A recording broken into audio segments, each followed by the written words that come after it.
Hey yo, আসসালামু আলাইকুম রহমতুল্লাহ। It's your small brother Rafin again. আজকে আমরা অস্থির বাঙালি ফানি কম্পিলেশন ভিডিওগুলোর সেকেন্ড পার্ট করতে চলছি। আশা করি আজকের ভিডিওটি আপনাদের ভালো লাগবে। সো লেটস সি আপনাদের জন্য কি অপেক্ষা ঘুরতেছে। ফার্স্ট ভিডিওটা প্লে করলাম।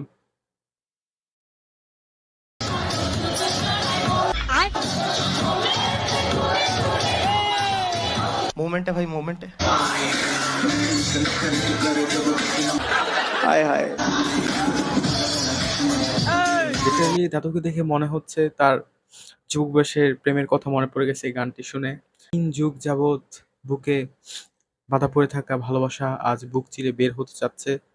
সেজন্য আজকে ডান্সের মাধ্যমে দাদু প্রমাণ করে দিল বয়স যতই হোক নিজের মধ্যকার ভালোবাসাকে কখনো মরতে দেওয়া উচিত নয়। রক দাদু রক। কুষ্টিয়ার কুমারখালীতে দেবরের গোপনাঙ্গ কেটে দেবার অভিযোগ উঠেছে ভাবির বিরুদ্ধে। শুক্রবার রাত 8:30টার দিকে জগন্নাথপুর ইউনিয়নের হোগলা গ্রামে এই ঘটনা ঘটে। এই ভিডিওটার ভিতরে আপনি অবশ্যই আপনার ভাবি ফ্যান বা ভাবি ভক্ত যে বন্ধুটা আছে তাকে কিন্তু অবশ্যই ট্যাগ করবেন। যতগুলা বন্ধু আপনার 10টা বন্ধু থাকলে 10টা বন্ধুকে ট্যাগ করবেন। কারণ আপনার বন্ধুর ভবিষ্যৎ বাঁচানোর দায়িত্ব এখন আপনার হাতে। আপনার একটা ট্যাগ পারে আপনার বন্ধুর ভবিষ্যৎকে বাঁচিয়ে দিতে। নাহলে পরবর্তী ভুক্তভোগী হয়তোবা আপনার বন্ধু হবে। I am feeling sad for this man.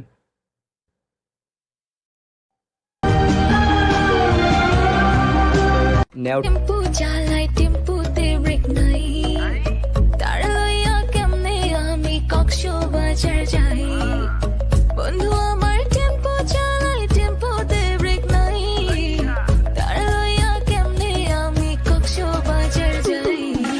আসলে এখানে কিছুই বলার নেই। এটা যদিও একটা অসামাজিক কর্মকাণ্ড। কারণ পাবলিক প্লেসে এ ধরনের কর্মকাণ্ড আপনারা কেউই করবেন না। ফানি দিক দিয়ে যদি আমরা দেখতে যাই তাহলে আসলে তিনি ভালোবাসা ছড়াচ্ছেন, সব জায়গায় ভালোবাসা ছড়াচ্ছেন। ভালোবাসা আসলে প্রাইভেট, পাবলিক, প্রপার্টি কোনো কিছুই মানে না। তিনি এটা জ্যান্ত প্রুফ। আর কিছু বলার নেই। Just stay away from this things. দেখবো হচ্ছে দাদু যখন নির্বাচনে জয়লাভ করে আনএক্সপেক্টেডলি তখন কি অবস্থা হয়। তো আমি খুবই শিহরিত।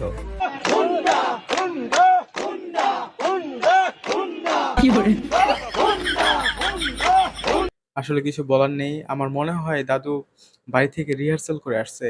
যদি তিনি নির্বাচনে একবার জাস্ট আনএক্সপেক্টেডলি আর এক্সপেক্টেডলি যেকোনোভাবেই তিনি যদি জাস্ট একবার যদি নির্বাচনে জিততে পারেন, তিনি তিনি তার এই অসাধারণ নৃত্য দ্বারা দর্শকদেরকে অর্থাৎ তার যে ভোটার ছিল তাদের সবাইকে তিনি মন থেকে আন্তরিকভাবে ধন্যবাদ জানাচ্ছেন। আসলে এটাই হয়তোবা তার এই নৃত্য পরিবেশনের কারণ।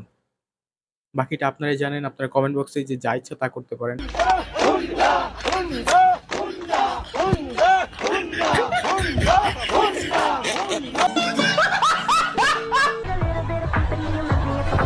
लेकिन यार यहाँ में पिघल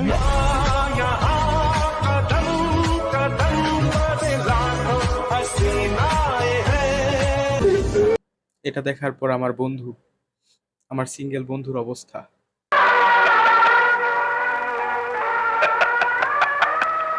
এখন আমরা দেখতে চলেছি এমন কিছু পাবলিক যাদেরকে ঝড়, তুফান, আলফান আর যাই বলেন যেকোনো ঘূর্ণিঝড় তাদেরকে ঠেকাতে পারেনি। তারা ফিলিংস নেওয়ার জন্য বাংলাদেশের যেকোনো কোণায় যেকোনো জায়গায় চলে যেতে পারেন। তাদের মোটিভেশন দেখে আমি শিহরিত। আমি জানি আপনারাও শকড। ভিডিওটা দেখি তাহলে চলুন। খুবই ভালো, ঘুরতে আসলাম। বিপদ সংকেতের জন্য তো আর মানুষ থেমে থাকবে না, তাই আর কি ঘুরতে আসলাম।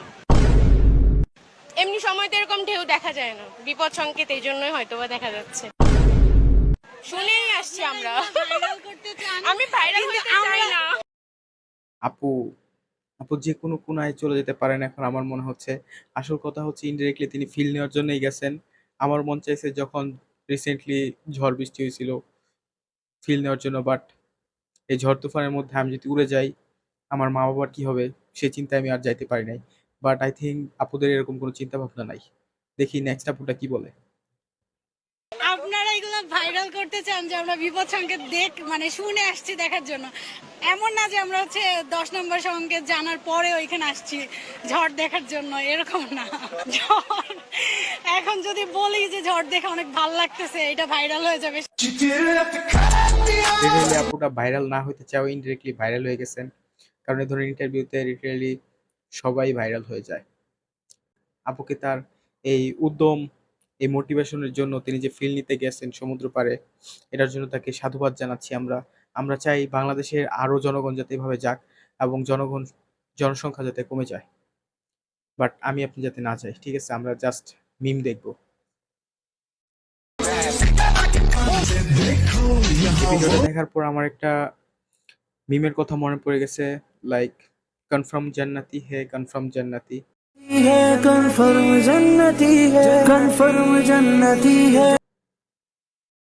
এরা হচ্ছে মডার্ন হিজাবি মুসলিম।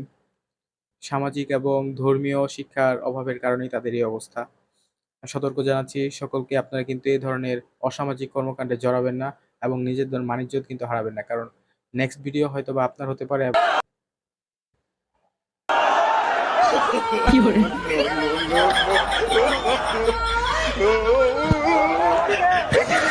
আসলে কিছু বলার নেই, এই ভিডিও ক্লিপটা দেখার পর আমার নিজেরই রাগ উঠে গেছে।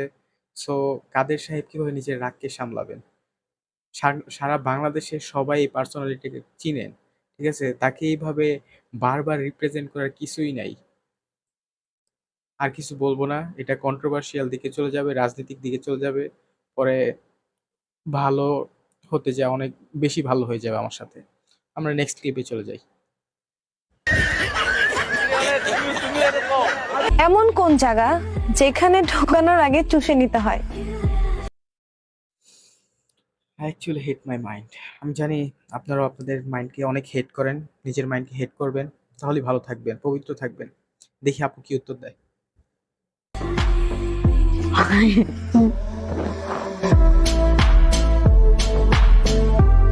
আপু আসলে চিন্তা ভাবনা করতেছে যে এরকম সামাজিক পরিবেশে এরকম উত্তম পর্যায়ের অসামাজিক কোশ্চেন করার কি মানে হয়।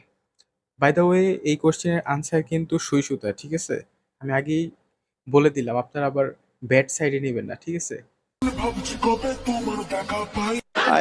ওয়াও, জাস্ট ওয়াও বলা উচিত, কারণ এই বয়সেও দাদির প্রতি এত লয়াল দেখে আমার মনটা ভরে গেল। আপনার চ্যাট লিস্টে থাকা যে নাম্বার 3% আছে, সে বন্ধুটাও তার বইয়ের প্রতি এরকম লয়াল হবে, ঠিক আছে? তাকে এখনই ট্যাগ করে ফেলেন এবং তার কাছে ভিডিওটা অবশ্যই শেয়ার করবেন।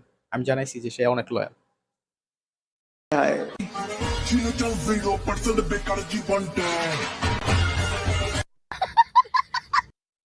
ছেলেরা আছে তাদের সাথে একটু হ্যাঁ, এটা হচ্ছে বেস্ট পার্ট, ঠিক আছে? আমাদের এই ভিডিওটির বেস্ট পার্ট এটা, ঠিক আছে?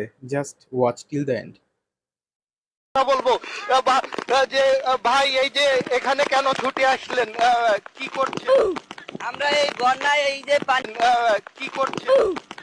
আসলে সাংবাদিক ভাইয়া যেভাবে এই ছোট বাচ্চাটাকে জাস্ট একটা জঞ্জালের মতো এই নদীর মাঝে, নদীর বুকে ছুঁড়ে ফেলে দিলেন, দেখে আমার মনে হচ্ছে এই গানটা নিশ্চয়ই এই বালকটার মনের ভিতরে বাজছে। ছলো ছলো নয়নে হাসি মাখা বদনে ছলো ছলো নয়নে। সো ধন্যবাদ সবাইকে শেষ পর্যন্ত দেখার জন্য।